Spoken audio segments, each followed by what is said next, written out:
자, 20장 26절을 다시 봅니다. 그러므로 오늘 여러분에게 증언하거니와 모든 사람의 피에 대하여 내가 깨끗하니 그랬습니다. 더 잘 번역하면 시작.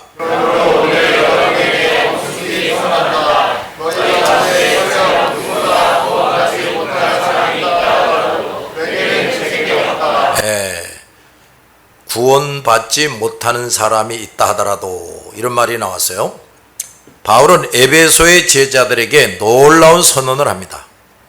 자신이 그동안 하나님의 은혜의 복음, 하나님의 나라에 대해 증언한 것을 듣고도 구원 얻지 못하는 사람이 있다면 자신은 그에 대해서 책임이 없다고 선언하고 있습니다. 이는 바울이 그동안 증언했던 것이야말로 모든 제자들과 후배들이 그대로 배울 만한 최고의 본임을 당당하고 단호하게 말하고 있습니다. 그만큼 바울은 사람들이 예수 그리스도를 믿고 알고 영접하기에 필요한 복음을 가감없이 충실하게 전했다는 것, 이것을 주님과 사람들 앞에서 밝히고 있어요. 그는 일을 함에 있어서 어떤 고난이나 방해도 기꺼이 감내했고, 심지어 자신의 목숨도 아끼지 않고 자신의 전부를 바쳐서 충실하게 했습니다. 그래서 바울은 이 사실을 엄숙히 선언한다 하고 말하는 겁니다. 참으로 바울은 모든 그리스도 일꾼들에게 만고의 본을 보였어요. 그러니까 뒤에 오고 오는 사람들에게 본을 보였다 이 말이에요. 주님은 바울이라는 최고의 종을 주님의 뒤에 세우시고 당시와 모든 시대의 그리스도인들, 또 그리스도 일꾼들이 본을 삼을 최고의 모델이 되게 하셨단 말이에요. 그리고 이 모든 사실을 이 사도행전에 기록하게 하셔서 모든 교회와 그리스도의 사람들이 이것을 통해 바울을 열심히 배워서 그와 같이 사역하라고 깨우쳐 주시는 것입니다. 그러므로 우리 모든 교회와 그리스도의 사람들은 이 사도행전을 비롯하여 바울의 서신서들을 상세히 연구하고 배우고 바울처럼 해야 됩니다. 너희 가운데 구원받지 못하는 사람이 있을 수 있다는 말을 했어요. 바울은 여기에서 놀라운 예언을 합니다. 너희, 즉 제자들과 교회 안에 있는 성도들 중에 구원받지 못하는 사람이 있을 것이다 하는 겁니다. 당시 바울 앞에 있는 제자들, 그리고 바울이 직접 가르쳐서 예수 그리스도를 영접하고 신앙생활을 하고 있는 사람들 중에 결국에는 구원받지 못하는 사람이 있을 수 있다는 겁니다. 참으로 충격적인 말이 아닐 수가 없어요. 예수 그리스도를 영접하는 일은 그 사람의 노력만으로 되는 것이 아닙니다.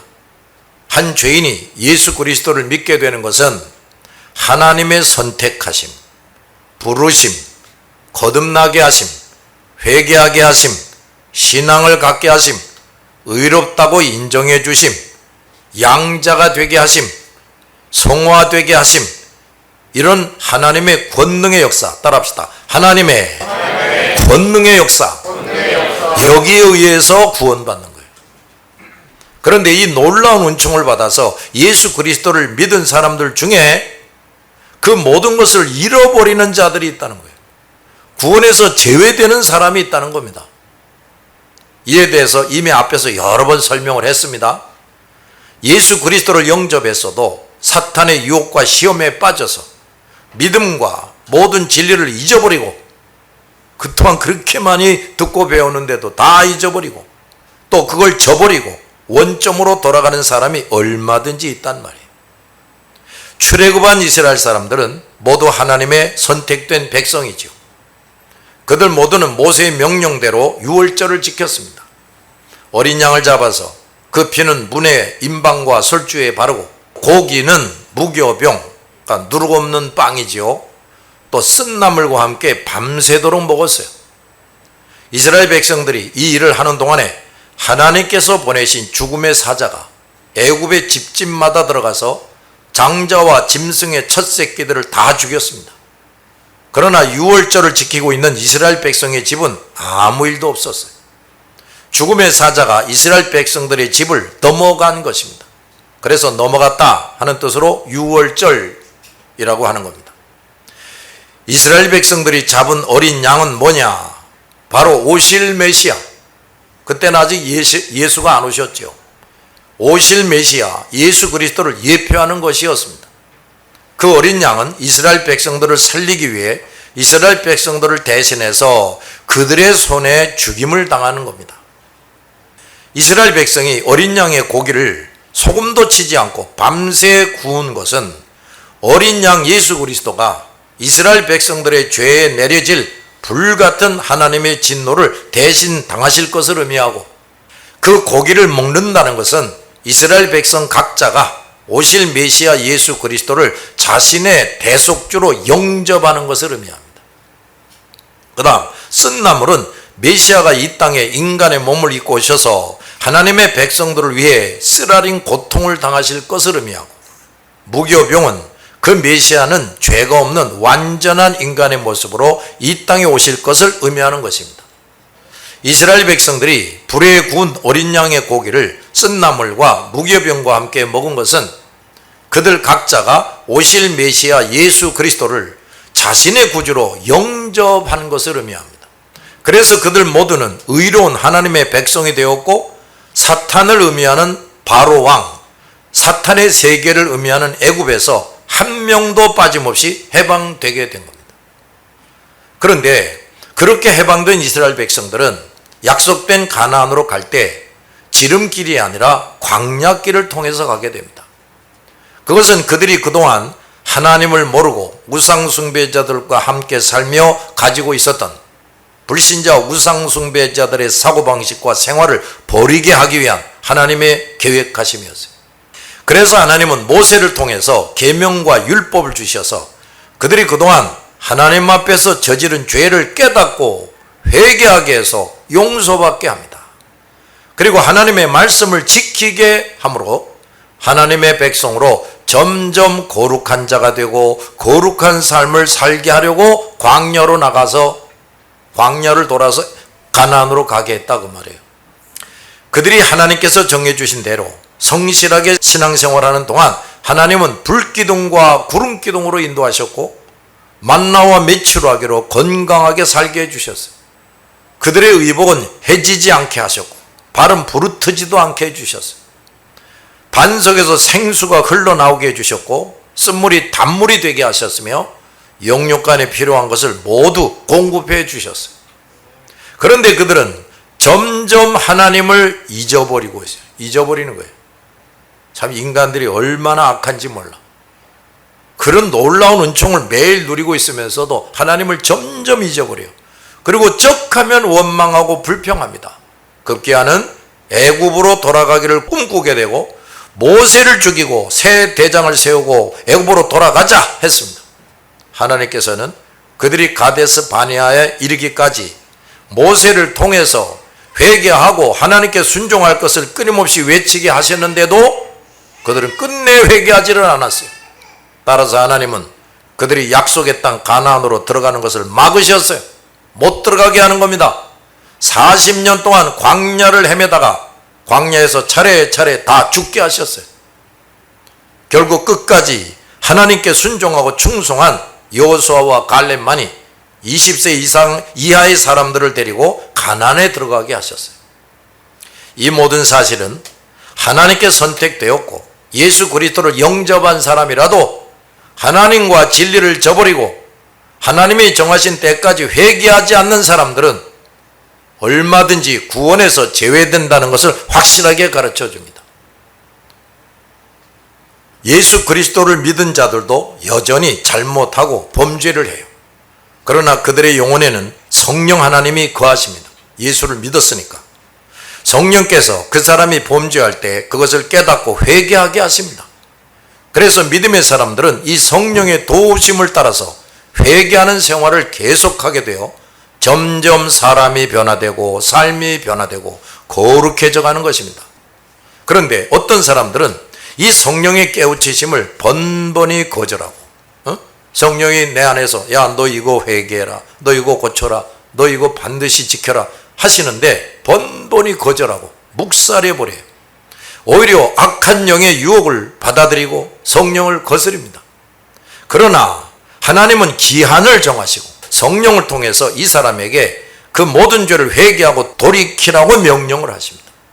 그런데 그 사람이 마지막 순간까지 회개하지 않고 그리스도와 복음과 진리와 사명을 배반해 버리면 성령은 그 사람에게서 떠나갑니다. 떠나가요. 하나님은 그 사람의 이름을 생명책에서 삭제한다 그랬어요. 여기에 대해서는 앞에서 이미 자세히 설명을 했습니다. 그러므로 한번 예수 그리스도를 믿기만 하면 아무리 죄를 지어도 반드시 구원 얻는 것이 아니란 말이에요. 그 사람이 예수 그리스도를 저버리고 모든 진리와 교회를 배신하고 떠나갈 수가 있는데 그런 사람은 구원에서 제외되는 겁니다. 그러니까 지옥에 간다 그 말이에요. 이런 사람들의 대부분은 영원히 죄를 용서받지 못하는 성령 회방죄를 저지르는 사람들이에요. 바울은 그 제자들과 성도들 중에서도 이런 사람들이 나타날 것을 경고하고 있습니다. 그 신령한 사도를 통해 가르침을 받고 놀라운 이적과 기적을 체험했음에도 불구하고 사탄의 시험에 빠져서 구원받지 못하는 사람들이 있었습니다. 그러므로 우리는 내가 누구에게 가르침을 받았든지 또 아무리 많은 체험을 했을지라도 얼마든지 사탄의 시험에 빠질 수 있다는 것을 잊지 말아야 합니다. 우리는 주님의 품에 안기는 날까지 자신을 잘 간수해야 돼. 어떤 유혹과 시험도 견디고 이길 수 있도록 날마다 중단 없이 자신을 더욱더 성장시키고 무장시켜야 돼. 또 우리 주 예수님께 나를 눈동자와 같이 지켜주시도록 우리는 날마다 기도해야 돼. 하나님이신 예수께서 직접 선택하여 제자 삼은 가룟 유다, 예수님이 직접 선택해서 가르친 사람이에요. 그런데 예수님을 배신하고 멸망했음을 기억해야 됩니다. 오늘날 많은 성도들뿐 아니라 목사와 교회 지도자들이 사탄의 시험을 이기지 못해서 하나님의 이름과 영광을 크게 더럽히고 구원의 영광을 잃어버리고 있어요. 목사든 누구든 결코 나는 염려 없다 장담할 사람이 없어요. 주님께서 순간마다 우리를 보호하시고 그 거룩한 길로 이끌어 주셔야 돼요. 우리는 잠시도 주님에게서 눈을 돌려서는 안 되고 날마다 언제 어디에서나 주님의 손을 놓지 않고 살아가야 합니다. 그 다음 바울은 너희 가운데 누군가 구원받지 못하는 사람이 있다 하더라도 내게는 책임이 없다 그랬습니다. 내게는 책임이 없다는 말은 에스겔서의 말씀을 인용하고 있는 겁니다. 바수꾼이 경고를 제대로 하지 않아서 누군가가 적군의 칼에 쓰러지면 그 책임을 그 바수꾼의 손에서 찾는다 그랬어요. 바울은 자신의 목숨까지 아끼지 않고 분명하게 증거한 복음과 진리들을 다 듣고도 구원받지 못하는 사람들에 대해서 자기는 책임질 일이 없다고 주님과 모든 사람 앞에서 당당하게 말했습니다. 우리 복음과 말씀을 전하는 사람들은 모이는 사람의 숫자보다 자기의 증거가 혹시 부족하지 않나, 잘못 증거한 게 없는가를 살펴봐야 돼. 만약 부족함이 발견된다면 모든 것을 뒤로 하고 그거부터 회개하고 수정하고 보완해야 됩니다. 이 일을 우리의 중요한 일과 사명으로 알고 열심히 날마다 해야 돼. 왜냐하면 나의 불성실한 증거, 즉 복음과 진리를 가감하거나 잘못 전해서 누군가가 구원을 받지 못하고 범죄하면 그 책임이 반드시 내게 돌아오기 때문이란 말이에요. 그런데 한순간만이 아니라 한두 사람에게만이 아니라 많은 사람에게 끊임없이 잘못 가르침으로 그만큼 많은 사람이 큰 해를 당한다면 이런 사람들이 그 어떻게 되겠어요? 얼마나 큰 벌을 받겠느냐고. 그러므로 우리 모든 목사, 지도자, 전도자, 선교사들은 복음과 말씀을 전하고 가르치는 일을 두려움과 신중함으로 해야 돼. 또 실수나 잘못함이 없도록 날마다 기도해야 됩니다. 섣부르게 준비하고 가르치다가 수년, 수십 년이 되어도 주님께 잘했다 칭찬받지 못하고 불명예스럽게 그 자리에서 쫓겨나는 일꾼들이 있어요. 그러므로 복음과 말씀을 증거하는 사람들은 이 일을 완수하기 위해서 말씀과 믿음과 성령 충만한 사람이 되어야 합니다. 먼저 하나님과 말씀들을 정확하고 분명하고 충분하게 깨달아서 말씀으로 충만해야 돼. 아울러서 성삼위 하나님과 모든 말씀에 대한 확실하고 담대한 믿음, 크고 뜨거운 믿음, 변치 않는 믿음으로 충만해야 돼요. 모든 것을 성령께서 나의 언행심사, 일거수일투족을 전적으로 주장하시고 사용하셔서 성령의 세심한 도우심과 능력을 힘입어서 전도도 하고 목회도 해야 돼. 그 거룩한 일을 어느 정도로만 해서는 안 됩니다. 부족한 만큼 내 생각과 의지와 고집과 욕심이 앞서게 돼요. 또 인간의 수단과 노력이 앞서게 되고 사람이나 돈이나 명예나 권세를 의지하게 돼요. 그러는 중에 시시때때로 악한 영에게 속고 이용당하게 되는 겁니다. 이런 일꾼들이 복음과 진리를 정직하고 충실하게 전하지 못하다가 큰 낭패를 당하게 됩니다. 바울은 모든 가르침을 들었으나 구원받지 못하는 자들의 책임을 그들에게 돌리고 있어요. 왜냐? 그들은 주님께서 보내신 충실하고 능력 있는 사도의 모든 증거를 듣고도 끝까지 그것을 간수하지 못했기 때문이에요. 우리 그리스도의 증인들이 기억할 것은 상대방이 나의 충실한 증거를 받아들이면 구원을 받고 그렇지 않으면 구원을 받지 못한다 하는 사실이에요. 나의 증언을 잘 받아들이는 사람을 보면서 안도의 한숨을 짓는 것과 아울러서 그것을 받아들이지 않고 끝까지 간수하지 못하는 사람들을 보고 분하고 안타까운 마음을 가져야 돼요. 그래서 바울은 이런 사람들에게 눈물로 호소했다 그랬어요. 그들을 위해서 눈물로 간절히 기도했다 그랬어요. 어떤 사람이 내가 전해주는 말씀, 그리스도께서 나를 통해 듣게 하신 말씀과 진리들을 거절할 때 우리는 내 전도가 헛되이 된 것에 대해서 괘씸하게 여길 것이 아니라 그 사람이 그 거절하는 것으로 만나게 될 엄청난 형벌과 고통에 안타까워하고 슬퍼해야 돼. 그러므로 우리는 복음과 말씀을 증거할 때 세상에서 어떤 중요한 일을 하는 것보다도 절박한 마음으로, 다 같이 절박한 마음, 온 정성 다해서 호소해야 돼. 들어도 그만, 안 들어도 그만한 식으로 하거나 정성이나 절실함도 없이 증거해서는 안 된단 말이에요. 지금 내가 전해주는 말씀을 이 사람이 듣지 않고 거절하거나 끝까지 간수하지 못하면 지옥에 떨어진다 하고 생각하고 순간마다 모든 힘과 정성을 다 쏟아서야 돼. 그러므로 모든 증거하는 사람들은 언제 어디서 증거하든 그 순간순간에 주님께서 너는 최선을 다했다, 너는 한순간도 대충 하지 않았다, 잘못 증거하지 않았다 하고 여겨주실 것인가를 생각하면서 해야 돼. 내가 교육전도사 시절에 있었던 일인데 우리 제자훈련 때 내가 이걸 설명한 적이 있어요. 종교인 여름 수련회 중에 어느 골짜기에서 물놀이 시간을 가졌는데 그때 목사님께서 수영은 요 정해진 곳에서만 하라 하고 누누이 강조하셨어요. 그건 암만 들어가 봐야 이 목 이상 깊지가 않아.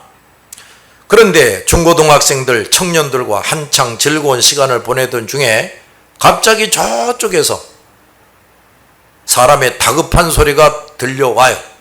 그래서 이렇게 봤더니 아니 우리 주일학교 요교사 한 사람이 그것도 아주 말도 별로 없이 얌전하던 요교사가 그 얌전한 것들이 부뚜막에 먼저 올라간다고. 거긴 또 왜 갔나 말이야 혼자서. 그 물살에 막 떠내려가면서 호우적거리면서 아우성을 치고 있어.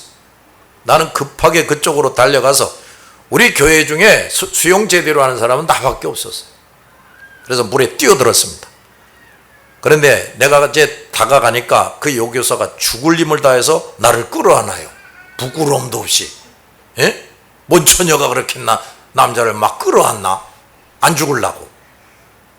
그러니까 나는 꼼짝도 할 수가 없게 돼서 그 손을 주먹으로 쳐서 겨우 손을 풀고 머리채를 움켜줬어요. 머리채를 쥐고 이렇게 지켜드는 거야. 그 사람이 나를 자꾸 끌어안아서 몇 번이나 나도 물에 잠겼다가 나오면서 물을 많이 마셨어요. 순간에 이러다가 나도 죽겠구나 하는 생각이 들어요. 이 사람을 그냥 놓고 나가야 하나 하는 생각을 하게 됩니다. 그러나 정말 죽을 힘을 다해서 끌어냈어요. 그다지 넓지도 않은 강인데 그 급류에서 바깥으로 끌어내리는 것은 참으로 힘들었어요. 끌어내고 나니 그야말로 모든 힘이 빠져서 들어 누웠는데 하늘이 노랗게 보입니다. 그 당시에 나는 이런 생각을 했어요. 만약 내가 나까지 죽을 것 같은 두려움에 그 요교사를 놔버렸거나 죽을 힘을 다해서 헤엄치지 않았다면 그 여자는 죽었을 것이다. 그러면 교회 전체가 큰 어려움에 빠지게 됐을 것이다. 나는 그때의 경험으로 큰 깨달음을 얻었어요. 그래서 언제 누구에게 말씀을 전하든지 전심전력을 다하고 있습니다. 그 결과 우선 내가 심호하고 있는 교회 성도들 중에 신실한 그리스도의 제자들이 점점 나타났고 그들이 나의 수족과 신복이 되어줘서 지금까지 중단 없이 각계각층과 전 세계를 다니며 복음을 전하고 있습니다. 우리가 복음과 말씀을 전할 때 이렇게 죽을 힘을 다해서 해야 돼요. 죄인 한 사람을 구원받게 하는 일은 결코 쉬운 일이 아닙니다. 내가 복음을 전할 때 그 사람이 잘 받아들이지 않는다고 쉽게 포기하고 대충 전한다면 그는 영원히 죽는 것입니다. 27절 시작.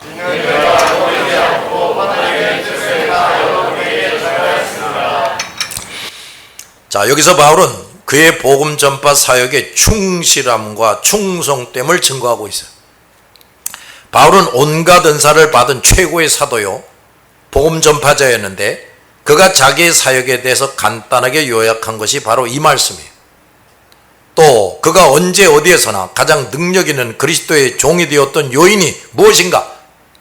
이것도 간단하지만 이렇게 분명하게 설명하고 있습니다. 첫째, 바울은 하나님의 뜻만을 정했다는 거예요.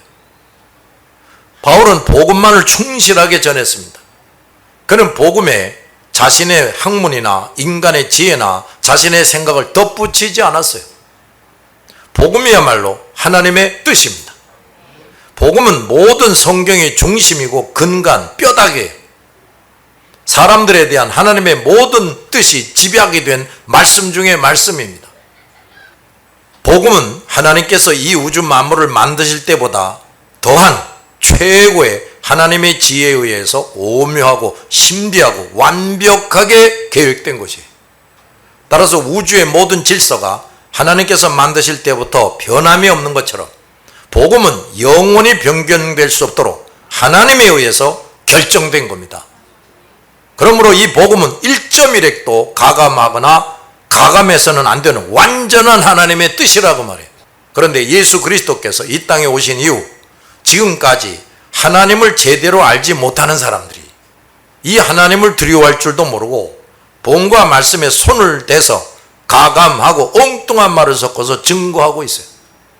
그러므로 하나님과 복음과 진리를 말한다고 하면서 인간의 지혜의 말과 아름다운 말과 매끄러운 말과 부드러운 말을 섞어서 전하고 가르치는 자들은 자신이 얼마나 하나님을 상대로 감히 해서는 안 되는 악행을 저지르고 있는지를 알아야 돼요. 우리 모든 진실한 그리스도의 일꾼들과 성도들은 모든 하나님의 뜻이 집약되어 있는 이 거룩하고 완전한 복음을 그저 그대로 정직하게 전하는 것, 이것이 우리의 임무임을 잠시도 잊어서는 안 돼요. 그리고 그 사역을 함에 있어서 조금 더 잘못하는 일이 없도록 깨어 있어야 하고 날마다 이것을 위해서 기도해야 합니다. 두 번째, 바울은 하나님의 뜻을 다 전했다는 겁니다. 바울은 복음이 거룩하고 완전한 하나님의 뜻임을 잘 알았기에 복음이 담고 있는 진리들을 빠짐없이 다 증거한 것입니다. 바울은 복음 전체를 완벽하게 깨닫고 있었고 그것을 사람들이 더 잘 이해할 수 있도록 방법론적으로 논리정연하게 차례로 증거했습니다. 그렇게 하기 위해서 바울은 기록된 성경, 그 당시는 구약 성경밖에 없었어요. 그 성경을 바탕으로 증거했고 성경과의 상호 연관성을 분명하게 전했습니다. 따라서 그 복음은 이미 기록된 성경 말씀과 일맥상통함을 밝히 증거했어요. 성경이 바로 이 복음을 위해 기록된 것이고 복음에 그 모든 것이 함축되어 있다는 것을 증거한 것입니다. 그러므로 복음과 진리들을 가르치고자 하는 사람은 바울처럼 66권 성경을 충분히 꿰뚫어 아는 사람이 되어야 돼요. 즉 말씀 충만한 사람이 돼야 합니다. 성경 말씀은 성경 말씀이 가장 분명하게 설명을 해요. 그리고 모든 말씀이 씨줄 날줄처럼 서로 아주 긴밀하게 연결이 되어 있어요. 그러므로 66권 전체를 충분히 읽고 배운 사람은 성경 한마디 한 구절을 다른 성경 구절로 정확하게 이해하고 설명할 수가 있습니다. 이런 사람은 그가 미처 이해하지 못하고 깨닫지 못하는 부분까지 성령의 감화와 감동의 역사에 의해서 정확하고 충분하게 이해하고 깨달을 수 있게 되는 겁니다. 이것이 바로 성령께서 주시는 말씀 충만이라는 거예요. 이렇게 한 성령에 의해서 복음과 진리들을 정확하게 이해하고 깨달은 사람들은 서로 얼굴을 본 적이 한 번도 없어도 복음과 진리를 똑같이 증거합니다. 왜 그러냐? 똑같은 한 성령이 깨닫게 한 걸 증거하니까. 또 말씀 충만한 사람들은 미사 욕구를 사용하지 않아요. 왜냐? 그런 것들은 복음과 진리를 훼손할 뿐임을 알기 때문이고, 또한 그와 함께 하시는 성령께서 결코 그런 일을 용납하시지 않기 때문이죠. 만약 그런 것들이 복음과 성경에 필요하다면 성령께서 선지자들과 사도들을 영감하여 성경을 기록하실 때 멋있는 말들을 기록했을 거예요. 안 그래요? 기가 막히게 수사적인 그런 말들도 기록했을 거 아닙니까? 그런 게 없어요. 사람들에게서 나오는 것에 불과하단 말이에요. 그것은 결코 하나님의 말씀이 될 수가 없어요. 복음과 진리들을 가감하거나 특별하게 들리는 말로 전하거나 다르게 전하는 일은 바울처럼 말씀 충만함을 받지 못했기 때문에 그런 짓을 합니다. 어제 믿은 사람들이 오늘 나가서 예수 그리스도를 전할 수가 있어요. 그러나 복음을 정확하게 가감없이 전하려면 성경을 충분히 읽고 배울 뿐 아니라 말씀 충만의 은사를 받아야 됩니다. 이런 사람이라야 누구도 상대하여 전도할 수 있고 땅끝까지 가서 전도할 수가 있습니다. 신학교 교수들이야말로 말씀 충만한 사람이 되어야 돼.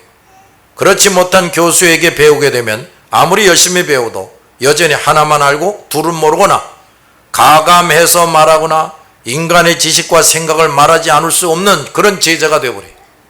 그러므로 신학교는 유명한 신학교에서 박사학위를 받았는지가 중요한 것이 아니라 신학교 교수가 말씀 충만한 사람인가를 정확하게 가려서 교수로 세워야 돼요.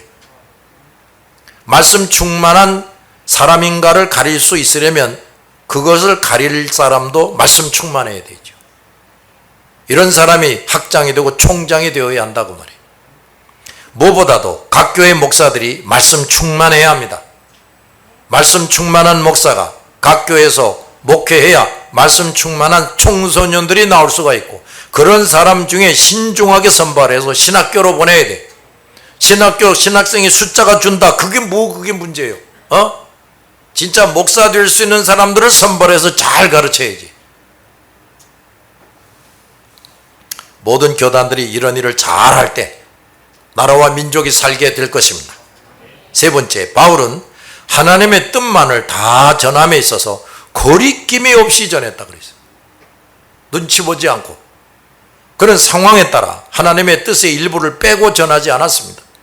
자기가 충실하게 복음을 전하면 큰 부작용이 나타나고 자신에게 화가 미칠 것을 알면서도 그런 것에 개의치 않았어요.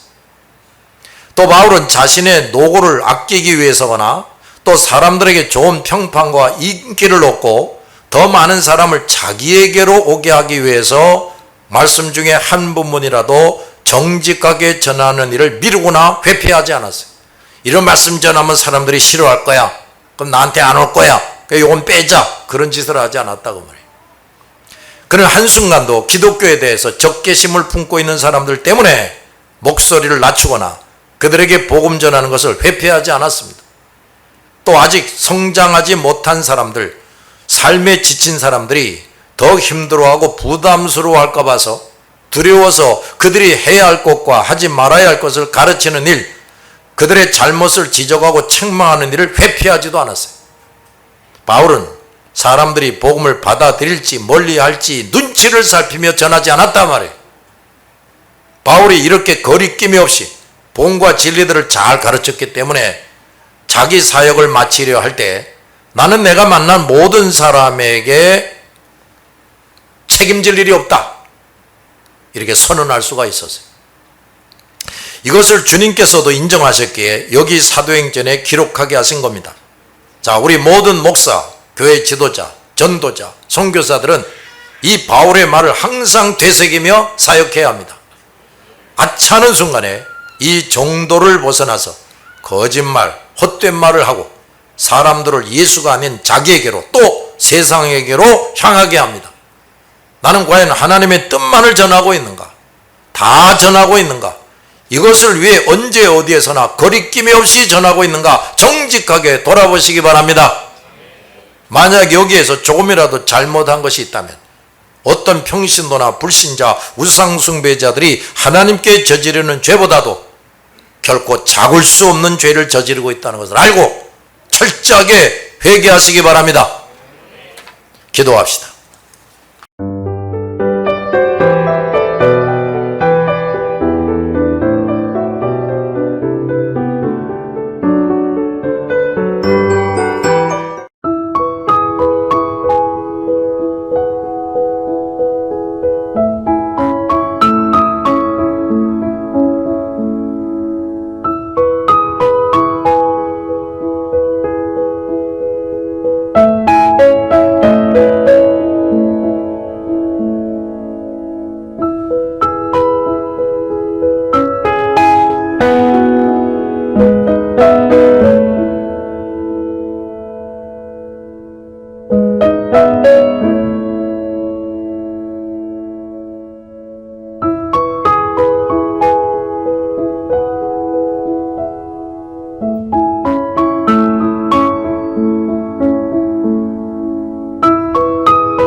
Thank you.